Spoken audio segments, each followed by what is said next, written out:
નમસ્કાર જમાવટ સાથે હું છું સેજલ અને તમે સ્ક્રીન પર જોઈ રહ્યા છો હવામાન નિષ્ણાંત પરેશ ગોસ્વામીને. એમની પાસેથી આપણે જાણવું છે કે રાજ્યની અંદર હવે કેટલા દિવસો સુધી વરસાદ પડશે અને કેટલી સિસ્ટમ સક્રિય છે અથવા નથી, અને કયા જિલ્લાઓમાં એલર્ટ છે, કોને સાવધાન રહેવાનું છે, કેટલા દિવસ વરસાદ પડશે અને આ ઓગસ્ટ મહિનો છે એમાં કેવો વરસાદ રહેશે અને હવે પછીનું ચોમાસું કેવું રહેશે, આ બધી જ માહિતી એમની પાસેથી જાણવી છે. પરેશભાઈ, જમાવટમાં આપનું ખૂબ ખૂબ સ્વાગત છે. નમસ્કાર. 5 દિવસ સુધી આમ તો હળવાથી મધ્યમ વરસાદની આગાહી છે અને પૂર્વાનુમાન આવું હવામાન વિભાગે જાહેર કર્યું છે અને આજે લગભગ 9 જિલ્લાઓની અંદર યલો એલર્ટ આપવામાં આવ્યું છે. 3 દિવસ માછીમારો માટે પણ સૂચના આપવામાં આવી છે દરિયો ન ખેડવા માટે. તમારી પાસેથી એ જાણવું છે કે રાજ્યની અંદર આગામી દિવસોમાં એક સપ્તાહની અંદર વરસાદ કેવો રહેશે અને કયા જિલ્લાઓમાં વરસાદ વધારે પડશે, ક્યાં હળવો પડશે, ક્યાં મધ્યમ પડશે. ચોક્કસથી સજલબેન, જોવા જઈએ તો આમ તો આપણે જૂન મહિનો અને જુલાઈ મહિનો આ બંને મહિનાથી નોર્મલ કન્ડિશનની અંદર આપણે જે વરસાદો જોવા મળ્યા છે, ચોક્કસથી વાત છે કે જે સૌરાષ્ટ્રના 5 થી 6 જિલ્લા એવા હતા કે જે જુલાઈ મહિના દરમિયાન નોર્મલ કરતા વધારે વરસાદ પણ જોવા મળ્યો છે. એ પછી ઓગસ્ટ મહિનાની અંદર પણ જે ઉત્તર ગુજરાતના અમુક વિસ્તારોની અંદર વરસાદની અછત હતી એમાં પણ સામાન્ય વરસાદો છે નોંધાયા છે.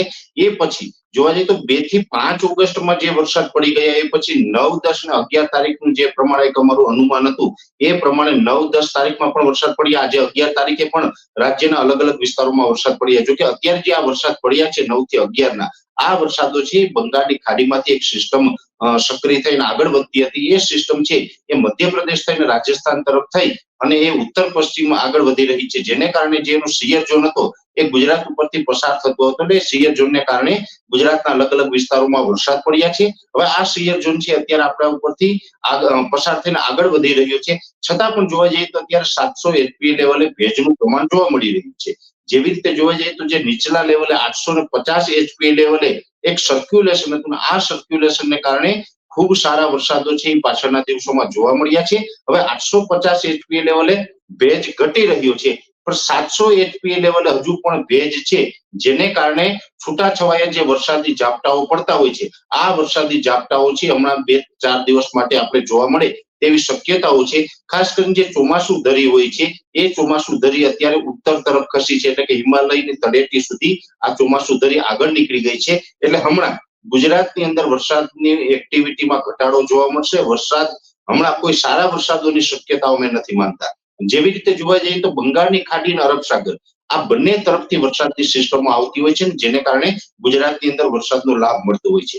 જેવી રીતે જુલાઈ મહિનામાં જોવા જઈએ તો મુખ્યત્વે જુલાઈ મહિના દરમિયાન અરબી સમુદ્ર સક્રિય હતો અને અરબી સમુદ્રમાં કોઈ પણ વરસાદી સિસ્ટમ બને તો દક્ષિણ ગુજરાત, સૌરાષ્ટ્ર અને કચ્છના અનેક ભાગોને એ વરસાદનો લાભ મળતો હોય છે. જ્યારે બંગાળની ખાડીની અંદર સિસ્ટમ સક્રિય બને તો બંગાળની ખાડીની જે સિસ્ટમ છે એનો ટ્રેક એવો છે કે બંગાળની ખાડીમાંથી ઓરિસ્સા હોય, છત્તીસગઢના ભાગો છે ત્યાંથી મધ્યપ્રદેશ ઉપર આવે, મધ્યપ્રદેશ ઉપર થઈને ગુજરાત અને રાજસ્થાનને આ વરસાદનો લાભ મળતો હોય છે. જોકે ગુજરાતની અંદર બંગાળની ખાડીના વરસાદનો લાભ મળે છે એમાં મધ્ય ગુજરાત અને ઉત્તર ગુજરાતને વધારે લાભ મળતો હોય, કેમ કે બંગાળની ખાડીની સિસ્ટમનો ટ્રેક એ છે. બંગાળની ખાડીની સિસ્ટમને કારણે સૌરાષ્ટ્ર અથવા તો કચ્છને ખૂબ ઓછો લાભ મળતો હોય છે. એટલે એવી જ રીતે જોવા જઈએ તો 2 થી 5 ઓગસ્ટમાં પણ મધ્ય ગુજરાત અને ઉત્તર ગુજરાતમાં સારા વરસાદનો લાભ મળ્યો અને અત્યારે 9 થી 11 તારીખનું જે આ સેશન હતું એમાં પણ મધ્ય ગુજરાત અને ઉત્તર ગુજરાતની અંદર હળવાથી મધ્યમ તો કોઈ જગ્યાએ સામાન્ય વરસાદ નોંધાયા છે. હવે આવનારા દિવસમાં જોવા જઈએ આમ તો લગભગ 17-18 તારીખ સુધી વરસાદની કોઈ સિસ્ટમ સક્રિય થાય તેવી શક્યતા અમે માનતા નથી. જેવી રીતે ઓગસ્ટ મહિનાની 1 તારીખથી અરબ સાગર છે નિષ્ક્રિય થયો હતો, એ પછી બંગાળની ખાડી સક્રિય થઈ એટલે બંગાળની ખાડીમાં સિસ્ટમો બની પણ હવે ધીમે ધીમે બંગાળની ખાડી છે એ પણ નિષ્ક્રિય થતી જણાય છે. એટલે બંગાળની ખાડીમાં પણ હમણાં કોઈ સિસ્ટમ બનશે નહીં. અને બીજી વાત તો એ છે કે ઘણી વખત એવું બનતું હોય છે, લગભગ 8 થી 10 વર્ષમાં એક વખત એવું બને કે બંગાળની ખાડી અને અરબ સાગર બંને એક સાથે સક્રિય બને. મોટા ભાગે આવું ક્યારેક જ બનતું હોય છે. બાકી જ્યારે પણ અરબી સમુદ્ર સક્રિય હોય ત્યારે બંગાળની ખાડી નિષ્ક્રિય હોય, બંગાળની ખાડી સક્રિય હોય તો અરબ સાગર નિષ્ક્રિય હોય. એવી જ રીતે આ વર્ષે પણ પેટર્ન ચાલી રહી છે. પણ હવે ઘણા સમય પછી એવું બની રહ્યું છે કે બંગાળની ખાડી અને અરબ સાગર બંને નિષ્ક્રિય આપને જોવા મળશે અને લગભગ 17 થી 18 તારીખ સુધી આવો માહોલ જોવા મળે તેવી શક્યતાઓ છે. 17-18 તારીખ આસપાસ અમારું એવું અનુમાન છે કે કદાચ અરબ સાગર ફરીથી સક્રિય થશે અને અરબ સાગર સક્રિય થશે તો સૌરાષ્ટ્ર, કચ્છ, દક્ષિણ ગુજરાત અને મધ્ય ગુજરાતના અમુક જે વિસ્તારો છે એમાં સારા વરસાદનો લાભ છે એ 17-18 તારીખ પછી આપણે જોવા મળે તેવું એક અનુમાન છે. અને ખાસ કરીને અત્યારે જે ચોમાસુ ધરી છે એ ઉત્તર તરફ એની જે ગતિ છે એ ધીમે ધીમે 17-18 તારીખથી એ દક્ષિણ તરફ ઝુકાવ આવશે.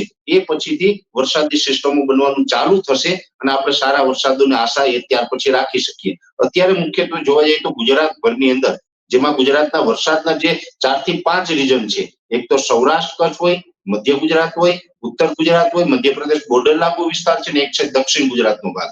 આ તમામ વિસ્તારોમાં વરાપ જેવો માહોલ છે એ 7 થી 8 દિવસ જોવા મળશે. પણ હા, એક ચોક્કસથી છે કે આ વિસ્તારોની અંદર વરાપ જેવો માહોલ હશે, વરસાદ નહીં હોય છતાં પણ 700 HPA લેવલનો જે ભેજ છે એને કારણે છૂટાછવાયા અમુક જગ્યાએ, દરેક જગ્યાએ નહીં હોય પણ અમુક છૂટાછવાયા અમુક વિસ્તારોની અંદર સામાન્ય ઝાપટાઓ છે નોંધાશે. આના સિવાય બીજા કોઈ મોટા વરસાદની શક્યતાઓ હાલ અમે માનતા નથી. બીજી વાત એ પણ છે કે આમ જોવા જઈએ તો જુલાઈ મહિના દરમિયાન એવરેજ નોર્મલ વરસાદો ગુજરાતની અંદર નોંધાયા છે.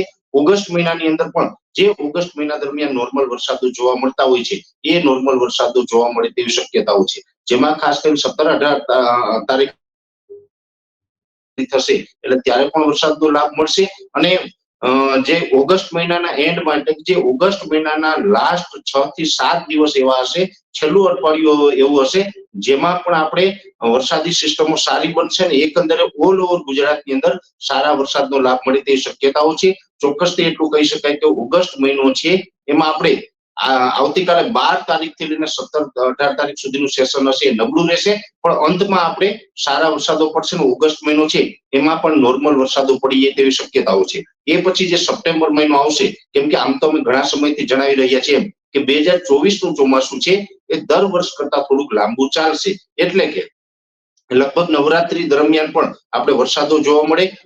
ઓક્ટોબર મહિનાની 20 થી 25 ઓક્ટોબર સુધી આપણે વરસાદો નોંધાય તેવી શક્યતાઓ માની રહ્યા છીએ. અત્યાર સુધી જોવા જાય તો ચોમાસું જ્યારે પણ ચાલુ થયું, ચોમાસાની શરૂઆત થઈ ત્યાં સુધીમાં અલ્નીનો ન્યુટ્રલ નજીક આવી ગયો હતો, પણ હવે ધીમે ધીમે ગમે ત્યારે અલ્નીનો છે ન્યુટ્રલ છે હવે માઇનસ જાય અને લાનીના સક્રિય થાય તેવી શક્યતાઓ છે. ચાલુ વર્ષે આઈઓડી એટલે કે ઇન્ડિયન ઓશન ડાયપોલ છે એ પણ પોઝિટિવ ફેઝમાં છે.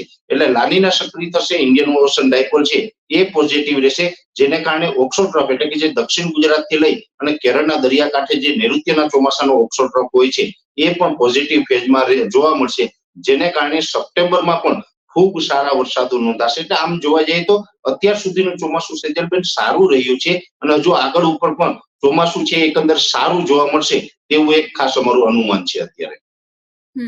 અને અત્યારે રાજ્યમાં વરસાદ તમે જે રીતે કહ્યું કે જે ભેજ રહી ગયો છે, જે સિસ્ટમ ગઈ છે ઉપરથી, એના કારણે રહી ગયો છે, એના કારણે વરસાદ આવી રહ્યો છે. મોન્સૂન ટ્રફ અત્યારે સક્રિય છે, એની કોઈ અસર ગુજરાત પર છે? રાજસ્થાન પર એક મોન્સૂન ટ્રફ સક્રિય હતું, એના કારણે વરસાદ આવતો હતો એવું કહેવાતું હતું. હવે એ કઈ જગ્યા પર છે અને એની શું અસર થશે? અત્યારે આપણે જણાવ્યું એમ કે જે નોર્મલ રીતે જે જોવા જાય તો જે નૈઋત્યના ચોમાસું ધરી હોય છે એ ચોમાસું ધરી અત્યારે ઉત્તર તરફ ખસી ગઈ છે. ઉત્તર તરફ એટલે કે જે પહાડી પ્રદેશો છે જેની અંદર હિમાચલ પ્રદેશ હોય, ઉત્તરાખંડ જેવા વિસ્તારો હોય કે એની આસપાસના ઉત્તરાંચલ છે, આ તમામ વિસ્તારો છે એ તરફથી અત્યારે ચોમાસું ધરી પસાર થઈ રહી છે. એટલે આપણાથી ઘણી બધી દૂર જતી રહી છે, જેને કારણે હવે આવનારા દિવસમાં આપણે વરસાદની કોઈ શક્યતાઓ માનતા નથી. કેમ કે મેં આપને જણાવ્યું એમ કે જે અત્યારનો જે ભેજ છે એ પણ 700 HPA લેવલ છે, જેને મિડ લેવલ ગણવામાં આવે છે. 850 HPA લેવલ છે એ નીચેનું લેવલ છે, જ્યારે 500 HPA છે એ હાઈ લેવલનો જે વાદળા હોય છે એનું લેવલ હોય છે. એટલે મોટા ભાગે જોવા જઈએ તો 850 HPA લેવલે અને 700 HPA લેવલે કોઈ સિયર ઝોન અથવા તો ભેજનું પ્રમાણ હોય તો જ આપણે વરસાદો જોવા મળતા હોય છે. ને એ કન્ડિશન અત્યારે આપણે ધીમે ધીમે ઘટી રહી છે. એટલે જે અત્યારે જે ઝાપટાઓ પડી રહ્યા છે, આવતીકાલથી આ ઝાપટાના પ્રમાણમાં પણ ઘણો બધો ઘટાડો થશે.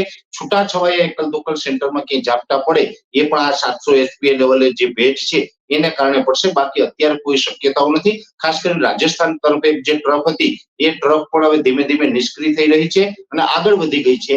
એટલે હવે રાજસ્થાનમાં પણ જે અત્યારે જે છેલ્લા દિવસોની અંદર આપણે રાજસ્થાનના જે દ્રશ્યો જોયા હતા ત્યાં પણ ગુજરાતની જેમ સારા વરસાદો નોંધાયા હતા, એ વરસાદોમાં પણ હવે ત્યાં પણ ઘટાડો નોંધાશે અને ગુજરાત અને રાજસ્થાન બંને વિસ્તારોની અંદર હવે વરસાદ છે એ બંધ રહી જશે અને વરાપ જેવો માહોલ જોવા મળશે. એટલે હમણાં કોઈ વરસાદની શક્યતાઓ નથી. બીજી વાત એ છે કે અત્યારે મોટા ભાગે ચોમાસા દરમિયાન પશ્ચિમના પવનો ચાલતા હોય છે. એ જ નોર્મલ કન્ડિશનની અંદર પશ્ચિમ દક્ષિણના પવનો છે અત્યારે ચાલુ છે અને આ પવનની સ્પીડ છે એમાં પણ વધારો થયો છે. એટલે પવનની સ્પીડમાં વધારો થયો છે એટલે અત્યારે જે પ્રકારે ગુજરાત ઉપર વાદળો જોવા મળી રહ્યા છે એ વાદળો પણ ધીમે ધીમે વિખાવા લાગશે. 1 થી 2 દિવસની અંદર આ વાદળો વિખાઈ જશે અને વધારે પડતા પવનની સ્પીડને કારણે ભેજનું પ્રમાણ પણ હવે ધીમે ધીમે ઘટી જશે. નોર્મલ જોવા જઈએ તો અત્યારે આ સિઝનની અંદર પવનની સ્પીડ છે એ 14 થી લઈને 18 કિલોમીટર પ્રતિ કલાકની ઝડપ એની હોવી જોઈએ. હવે એ પવનની સ્પીડમાં આજથી વધારો થયો છે અને પવનની સ્પીડ છે નોર્મલ રીતે અત્યારે જોવા જઈએ તો 20 થી લઈને 25 કિલોમીટરની પવનની સ્પીડ થઈ ગઈ છે અને અમુક જગ્યાએ જે ગસ્ટિંગ હોય છે એ 25 થી લઈને 30 કિલોમીટરની ઝડપે એ પવનો ફૂંકાઈ રહ્યા છે. એટલે એને કારણે આપણે ભેજ પણ ઘટશે અને હાઈ લેવલના જે 500 એચપીએ લેવલના જે વાદળો હોય છે એ વાદળો પણ વિખાવાનું ચાલુ થશે. એટલે હવે આપણે વરસાદની શક્યતાઓ ખૂબ નહીવત છે. પણ હા, એક ચોક્કસથી છે કે આ પવનો છે એ 4 થી 5 દિવસમાં જ્યારે એની ગતિ ધીમી પડશે એટલે ધીમે ધીમે ફરીથી પાછો આપણે અરબ સાગર છે એ સક્રિય થશે. કેમ કે અત્યારે આપણે હિન્દ મહાસાગરનું તાપમાન છે એ પણ ફેવરેબલ છે અને હિન્દ મહાસાગરનું તાપમાન ફેવરેબલ હોય તો બંગાળની ખાડી અથવા તો અરબ સાગર બેમાંથી કોઈ પણ જગ્યાએ વરસાદી સિસ્ટમ બનતી હોય છે. એટલે આ જે પવનની સ્પીડ છે એ ઘટશે એટલે આપણે અરબ સાગરમાં એક નવો કરંટ આવશે. અરબ સાગર છે એ સક્રિય થશે અને અરબ સાગરની સિસ્ટમો સક્રિય થશે તો લગભગ 17 અથવા તો 18 ઓગસ્ટ આસપાસ એ સક્રિય થાય ત્યાં સિસ્ટમ બનવાનું ચાલુ થશે અને એ પછી આપણે સૌરાષ્ટ્ર, કચ્છ, દક્ષિણ ગુજરાત અને મધ્ય ગુજરાતના ભાગોની અંદર એના વરસાદનો લાભો મળશે. અને એવી જ રીતે મેં આપને જણાવ્યું એમ કે ઓગસ્ટ એન્ડમાં તો ખૂબ સારા વરસાદોની પણ શક્યતાઓ માની રહ્યા છે. એટલે અત્યારે હમણાં કોઈ વરસાદી સિસ્ટમ સક્રિય નથી પણ એ પછીના દિવસોમાં આપણે સારા વરસાદનો લાભ મળશે. સજલબેન, એટલે આપણે કહી શકીએ કે અત્યારે ચોમાસું બ્રેક લેશે અને તડકું નીકળી શકે એવી પણ શક્યતાઓ અત્યારે દેખાઈ રહી છે આગામી જે દિવસો આવશે એમાં. અને ત્યાર પછી 17-18 તારીખ આસપાસ ફરીથી એક વરસાદનો રાઉન્ડ છે ગુજરાતની અંદર શરૂ થશે. જી ચોક્કસથી અત્યારે આપણે એવું જ માનવાનું છે. આમ વરાપ જેવો માહોલ એટલે કે વાદળછાયું વાતાવરણ તો ઘણી વખત વાદળછાયું વાતાવરણ હોવા છતાં પણ વરસાદ ન પડતો હોય. ઘણી વખત સામાન્ય રીતે જે મિત્રોને વેધર વિશેનું નોલેજ ન હોય તેવો અંદાજ પણ લગાવતા હશે કે અત્યારે વાદળ તો ખૂબ છે, કાળા વાદળો છે, છતાં પણ વરસાદ નથી પડી રહ્યો. એનું મેં આપણે સમજાવ્યું એમ કે 850 એચપીએ લેવલ છે, 700 એચપીએ લેવલ છે, 500 એચપીએ લેવલ છે. એટલે વાદળ છે એ જેટલો નીચેના લેવલે ભેજ હોય તો જ વરસાદ આવી શકતો હોય. વાદળની જે ઊંચાઈ છે વધારે હોય ત્યારે એ વરસાદના રૂપમાં આપણે અસર કરતા નથી, જેને આપણે સામાન્ય ભાષામાં ખોટા વાદળ પણ કહી શકાય. એટલે અત્યારે જે વાદળછાયું વાતાવરણ છે એ હાઈ લેવલનું છે, એની ઊંચાઈ ખૂબ વધારે છે. એટલે આમાંથી આપણે વરસાદની અપેક્ષા ન રાખી શકીએ અને પવનની સ્પીડ વધતા આ વાદળો છે હવે ધીમે ધીમે 1 થી 2 દિવસમાં વિખાઈ પણ જશે અને આને કારણે આપણે હમણાં કોઈ વરસાદી સિસ્ટમો જોવા નહીં મળે. ચોક્કસથી આભાર પરેશભાઈ, આપ જમાવટ સાથે જોડાયા માટે. અને આ જે વરસાદની સિઝન છે એમાં હવે આગામી સમયની અંદર થોડો બ્રેક આવશે, પછી ફરી જેમ પરેશભાઈએ કીધું એમ 17-18 તારીખે વરસાદનો એક નવો રાઉન્ડ છે શરૂ થશે અને ત્યાર પછી ઓગસ્ટનો એન્ડ છે એમાં વરસાદ સારો પડશે. સપ્ટેમ્બરમાં અને ઓક્ટોબરમાં પણ વરસાદની આગાહી છે. નવરાત્રી એટલે ગરબા રસિકો માટે પણ પરેશભાઈએ સારી માહિતી આપી કે નવરાત્રી દરમિયાન પણ વરસાદ પડી શકે છે. એટલે અત્યારથી તમે સાવચેતી રાખી શકો છો અને તૈયારીઓ એ પ્રમાણેની કરી શકો છો. અત્યારે આ વિડીયોમાં બસ આટલું જ. નમસ્કાર.